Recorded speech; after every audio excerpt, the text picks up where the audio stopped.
কী রান্না হচ্ছে, ডিমের ঝোল। দেখো তেল গরম হয়ে গেছে, এখানে তেল দিয়ে দিয়েছি।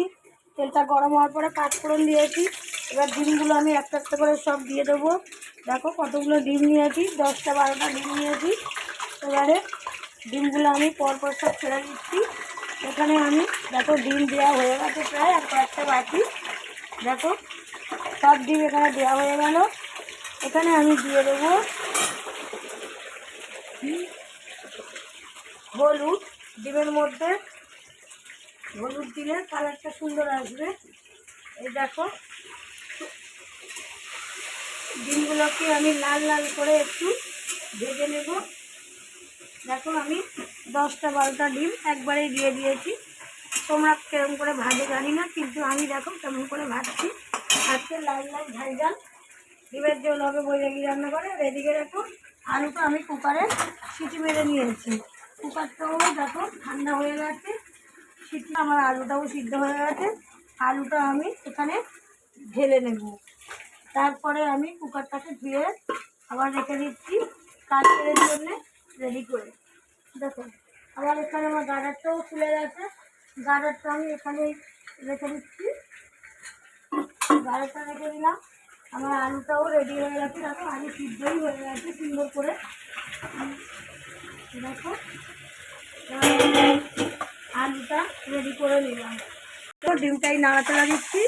এই দেখো ডিমটা কত সুন্দর কালার হয়ে গেছে। দেখো এবার আমি ডিমগুলোকে তুলে নেব, নিয়ে তারপর আমি এখানে তারপরে আমি ডিমের ঝোলটাকে রেডি করব। সেটা আমি তোমাদেরকে একটু পরেই দেখাচ্ছি, 5 মিনিট পরে আনবো।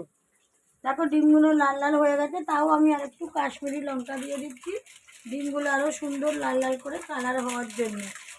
এখানে এবার আমি ডিমটা অল্প নাড়াচাড়া দিয়ে আমি নামিয়ে নেব। নিয়ে আমি মশলাগুলো কষাতে থাকবো। দেখো আমি ডিমগুলো কেমন করে নামিয়ে নিচ্ছি। দেখো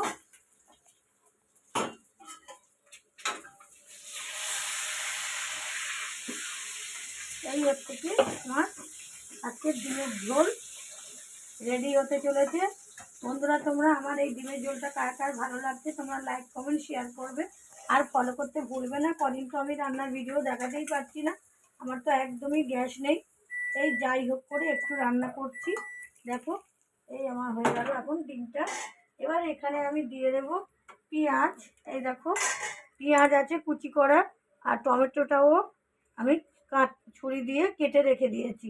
এটা আমি তেলের মধ্যে দিয়ে দিলাম। আর দিয়ে দেবো এখানে আদা রসুনের পেস্ট।